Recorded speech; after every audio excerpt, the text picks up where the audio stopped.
The STP requires that you have to learn a lot of information whilst also working full-time in order to complete your MSc exams and your work-based competencies. This can at times be quite overwhelming due just to the sheer amount of the work and how difficult it is, but there is usually quite good support available from the university and your workplace.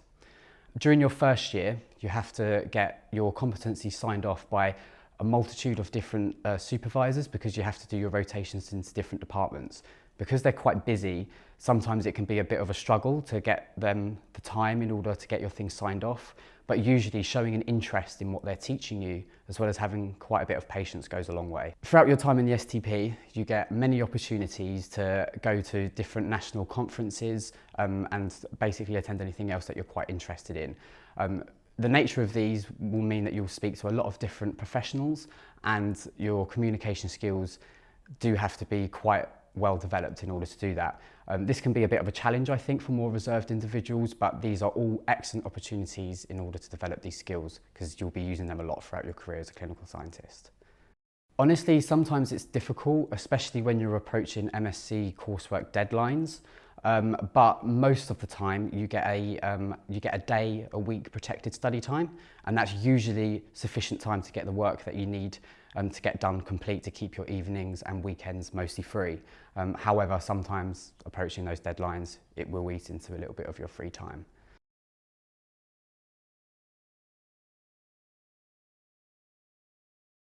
So keeping on top of everything, that's probably the most challenging aspect. Secondly is understanding quite complex theoretical knowledge and then applying it to clinical practice very soon. And third would be the kind of work-based components, kind of the advanced clinical practice which you might learn or which you have to do as part of your training, learning that and directly applying it to your patients. I book weekends off for myself, which I know is going to be kind of like chill weekends or kind of have a little goal to go somewhere or do something. I think planning ahead 6 weeks, it quite helps. And then kind of planning days during the week to do something with your kind of colleagues and things. I'm quite lucky, I've got quite a good trainee network in my department, so we always kind of meet up and do things during the week anyway. I would say plan and enjoy what you do. If you don't enjoy what you do, you're going to struggle.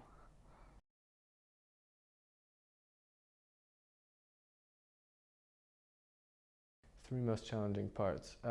One is definitely the endurance it takes. It's 3 very busy years back to back, so it takes quite a bit to kind of get through all of that. 2 is probably being self-directed. It's quite different from other programs in that it relies quite heavily on you being organized, being kind of in the right mindset for using your time well, using your time kind of sensibly. And then I think the third one is just knowing your limits, knowing that at the end you don't need to know absolutely everything, but knowing kind of what you need to know by the end. Work-life balance can be tricky. I think the biggest thing is kind of being conscious of your limitations. So making sure you have set time to rest every week. So I take Sundays off. Knowing kind of where you need to be at different points in the program. So marking out where you'd like your trajectory to be, and then making sure you stick to that so that if things start to fall apart, you feel like you're not catching up as much as you'd expect, having early conversations with your training officer and making sure you can match what you need to there.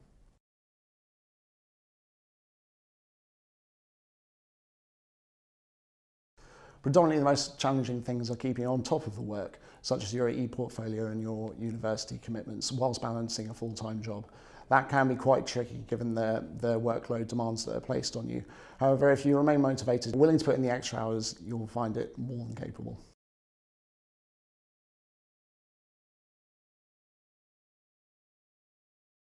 What I've tried to say to you in those last few slides is how exciting your future is. You are just so lucky to be entering the NHS at this time. It's not going to be easy. So you may sit in this room now and you think, that's fine. I've got 3 years. that's my checkered flag. That's fine, I'm just going to go along to these 3 years. And you may think that's great, no problem at all, but that's what the 3 years are going to be like. No doubt about it, and this is probably an easy 3 years. You know, it will not be that nice straight line. You're going to encounter problems, you're going to encounter, you know, experiments that don't work, you're going to encounter training that's really hard, you're going to be tired, you're going to have to juggle university work with your home life, you're going to have to juggle university work with your work life, you're going to have colleagues that you really don't like, you're going to have, you know, patients that you really don't like. You know, everything's going to be quite tricky, and it's not going to be anything like smooth. But if you prepare for that, you'll be fine. Okay, you're going to be fine, and it's no different from any other profession. But actually, the great thing is that you're doing something really important, really exciting, and you are just the kind of key people moving in that are going to drive the NHS forward and help patients in the future.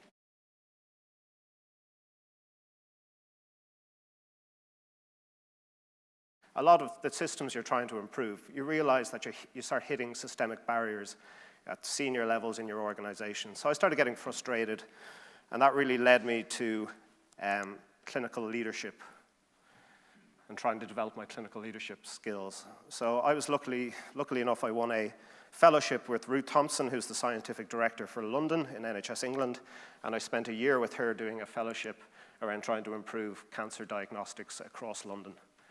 And that was a really nice introduction to how to work at system level and how to utilize the skills that I gained as a scientist and apply them in areas that I kind of lacked that scientific rigor maybe in the past.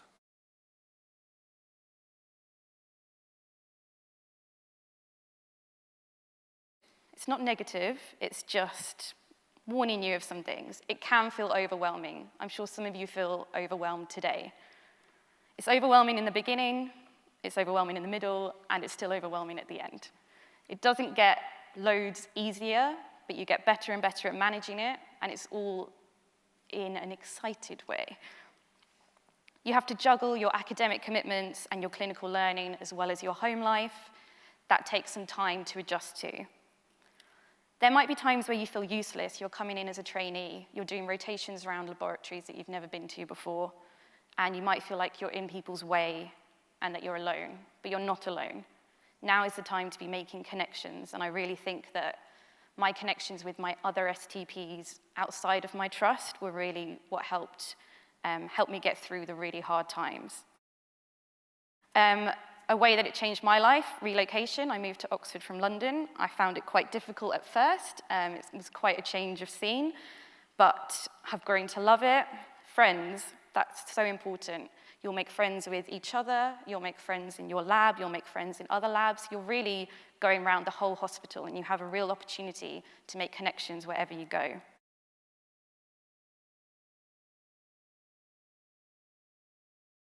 So what I'm trying to say is that I found it to be a really tough balancing act, trying to balance the clinical work, keeping on top of the online portfolio, the master's work, but then also, you know, an important part of the balance is having a life.